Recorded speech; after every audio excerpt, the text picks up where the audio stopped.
There is a professor whose name is Mark David Hall, PhD.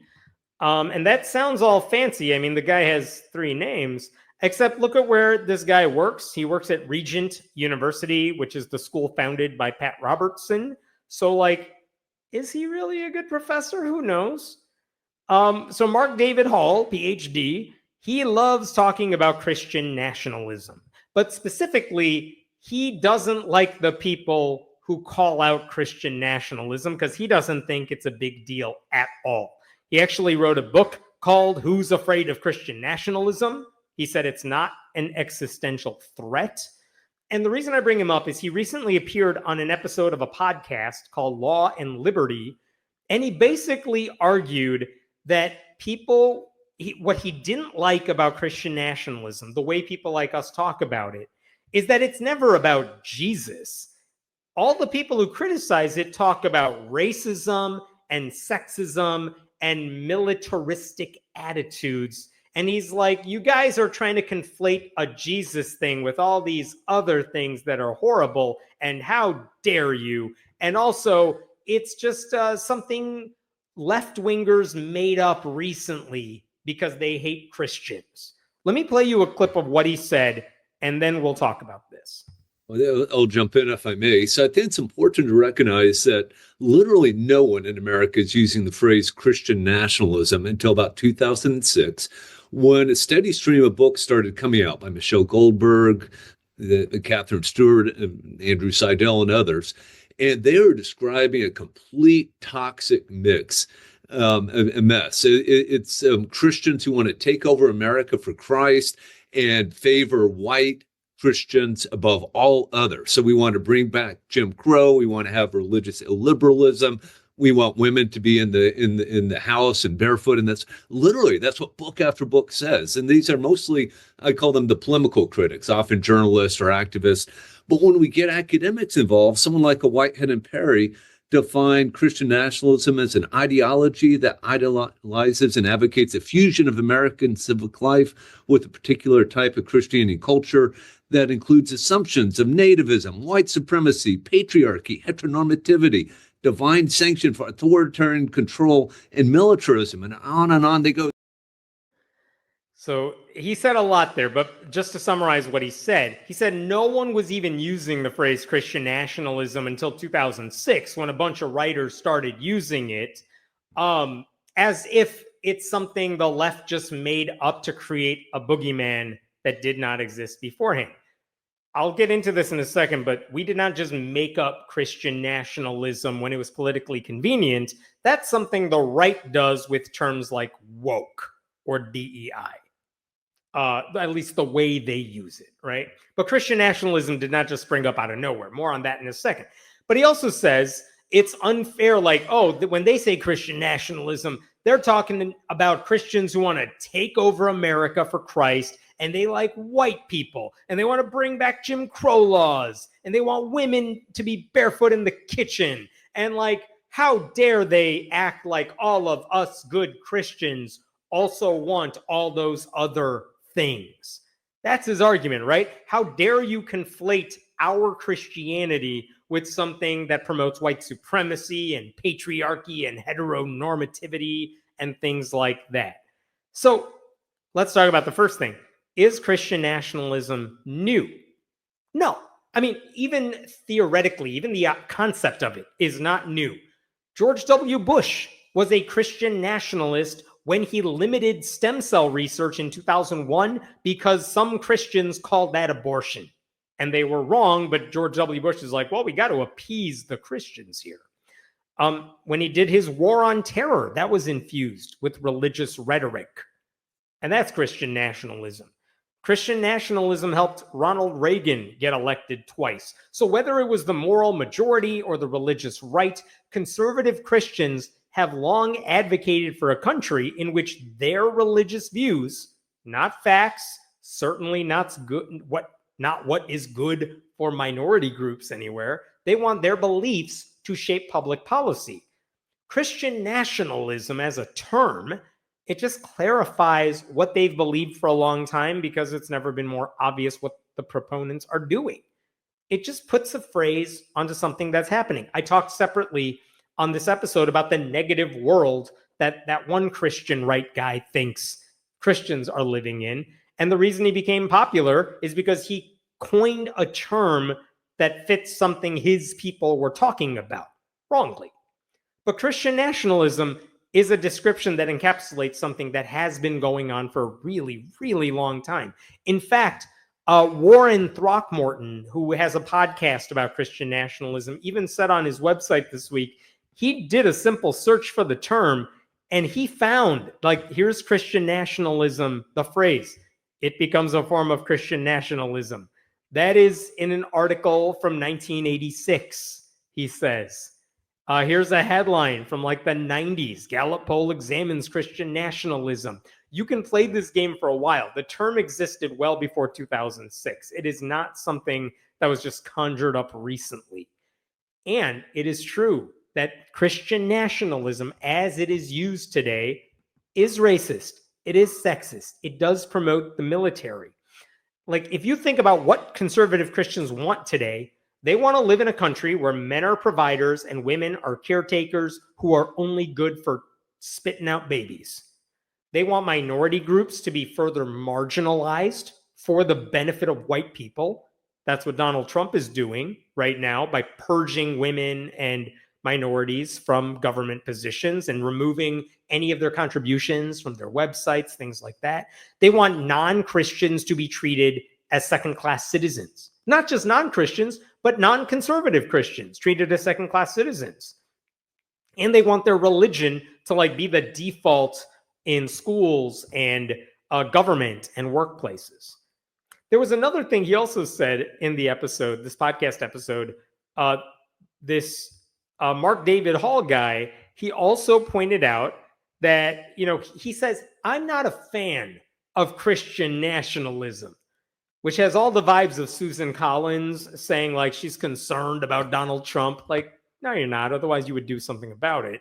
But the funniest thing he said is that in his view, because he has a very different idea of what Christian nationalism is, if Christian nationalism ever got adopted in the United States, he said, it wouldn't be such a big deal, you guys. And I want you to listen for this. He said, it would just take us back to what the country was like in the 1950s, minus the racism and minus the sexism, which is a wild thing to say. Let me play the clip for you, and then we'll talk about this. I would say Christian nationalism, as I define it, that is someone who believes that America was founded as a Christian nation and who wants governments to favor Christianity above other religions. I would say that it is a problem, and I'm very critical of even that version of Christian nationalism in my book. But if that gained the ascendancy, I think in effect it would return America to where we were in the 1950s, minus the racism and minus the sexism. So you might have prayer in public school. You might have Congress declaring America to be a Christian nation. In God we trust gets put on our money. Under God gets put in the pledge. Again, these are things I can make good, prudential, biblical, and other arguments, constitutional arguments against, but it's hardly an existential threat to our country. And that's what people like Sam Perry and Andrew Whitehead go around saying, that Christian nationalism is an existential threat to our constitutional order and to the Christian church. And that's where it just becomes ridiculous, right? It's claiming that something is a big, huge, scary monster, when in fact it's just problematic, in my humble opinion. Oh my God. So this idea that, wouldn't it be nice if we could just go back to the 1950s minus the racism and sexism? Like, that's so wildly delusional, because racism and sexism are so baked into conservative Christianity. And if you ever talked to someone who's not white, you might understand that. But also it's weirdly nostalgic, because like the 1950s were not great for a lot of reasons that don't just boil down to your skin color and gender. Like, they were not good for a lot of people. If you think Leave It to Beaver was a documentary, maybe you think that, but in reality, it was not great. Okay? And notice how he put this too. He's like, come on, what would the big deal be? if we adopted Christian nationalism the way it ought to be adopted in his view, what would happen? Well, there would be all these symbolic references to Christianity, right? So what if Congress says we're a Christian nation? So what if in God we trust is on the money and under God goes in the pledge? So what if kids have to pray to Jesus in public school? He seems to think none of these things are big deals. They're just symbolic, traditional things.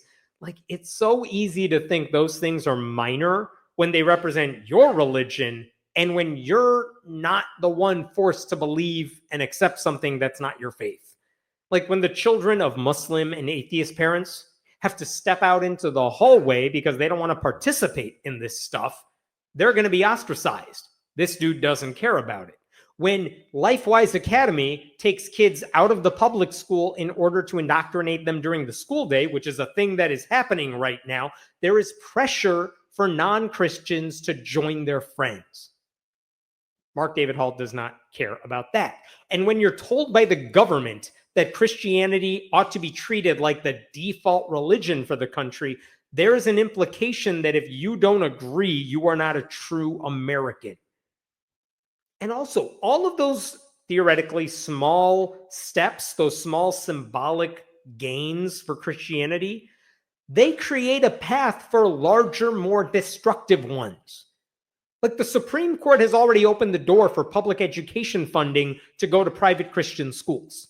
They've already allowed Christian coaches to shove their religion in the face of the athletes they're supposed to coach at public schools. They've overturned abortion rights by citing religion. They've made it harder to access healthcare because if your boss is Christian, maybe you don't get it.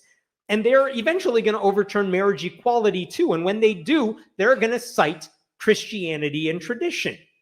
Like, this is what Christian nationalism gets us, even in the best case scenario of the definition.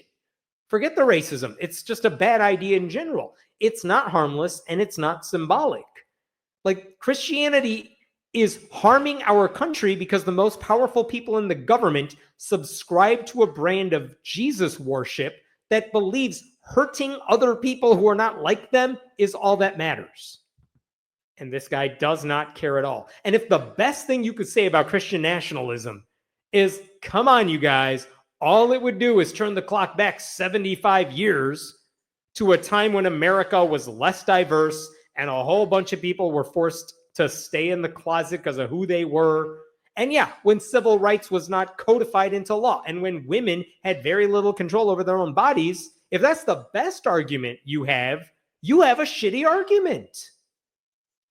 Like, it's easy for this dude to wax nostalgic about all this because the nation he wants to return to, the 1950s America he wants to go back to, always had a seat for this guy at the table. He would suffer no consequences under that regime. The rest of us absolutely would. That's why I think it is important that we name Christian nationalism and call it that and use that phrase so we can highlight the consequences. Especially when the evidence of conservative Christian cruelty is everywhere around us. Donald Trump has surrounded himself with conservative Christians who treat him like a savior. And just like Republican politicians, those people either support it fully or they're too cowardly to criticize what he does. And that means there is a direct tie between their religion and his actions. So Christianity, Christian nationalism, cannot be separated from anything Trump does from now until he's eventually out of office. So we need more people calling that out, not so-called academics downplaying the threat of what's right in front of us because you don't think it would be that big of a deal because you've always been fine with it. No wonder the guy works at Pat Robertson's university. All right, what questions we got here?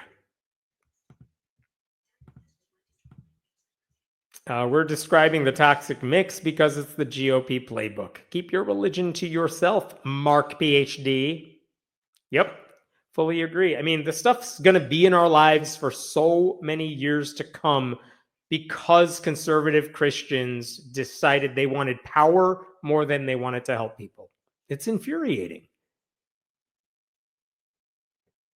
We need to market it as religious nationalism. They are comfortable with anything that's Christian but religious nationalism might remind scary places with other religions. I mean, we have talked about this in this live stream. Like, religious nationalism is a thing, whether it's Christian nationalism in the United States, Hindu nationalism in India under Modi, there's Islamic nationalism in like Saudi Arabia. None of those things are good when you are functioning as a theocracy, whatever the religion is. It's never, no one's looking up to any of those countries as models for the rest of the world for good reason. So he's nostalgic for the tax policy where the top marginal tax income was 90%, or did he like all the public spending on jobs programs, housing, etc.? Yeah, I'm guessing a lot of conservatives don't remember any of that stuff because they now take it for granted, right? The reason we might have had nice things once is because the government got bigger and invested into helping the people who were less fortunate. And that's a good thing. And that goes against everything they want. They want a government that's non-existent.